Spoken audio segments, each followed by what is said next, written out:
أنا أرى من تمام نصح ذلك الشخص الذي أشرت إليه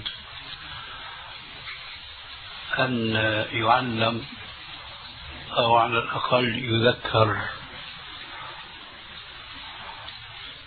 إن كان قد علم من قبل أن الإصلاح اليوم لا يبدأ بالثورة وبالخروج على الحاكم الكافر فضلا بالخروج على الحاكم الفاسق، وإنما الإصلاح يبدأ كما نقول نحن دائما وأبدا من عشرات السنين بالتصفية والتربية.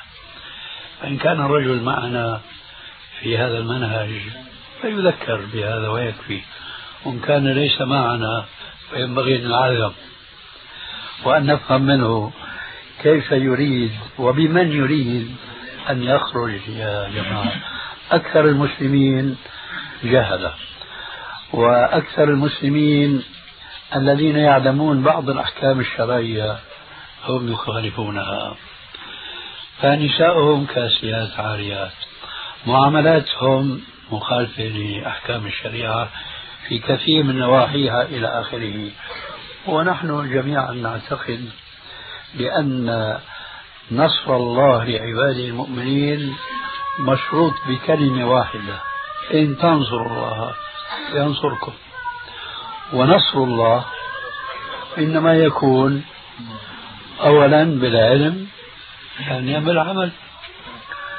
والعلم اليوم كما تعلمون جميعا في انحراف كبير جدا عن العلم الذي كان عليه السلف الصالح. ولذلك في الحديث الذي تعرفونه الذي مطلعه إذا تبايعتم العينة وأخذتم أذناب البقر إلى آخره: سلط الله عليكم ذلا لا ينزع عنكم حتى ترجعوا إلى دينكم. الدين اليوم له مفاهيم عديدة جدا، وليس فقط في الفروع بل وكما يقولون في الأصول، ليس فقط في الأحكام بل وفي العقائد. فأنتم تعرفوا اليوم أكثر المسلمين إما أشاعرة أو ماتريديين. أبهؤلاء ينتصر الإسلام؟ إذا لابد من التصفية والتربية. فسلط الله عليكم ذلا لا ينزع عنكم حتى ترجعوا إلى دينكم، أي بالمفهوم الصحيح. فإذا يجب أن نبدأ بتفهيم الناس هذا الإسلام بالمفهوم الصحيح وتربيتهم على ذلك، ويومئذ يفرح المؤمنون بنصر الله.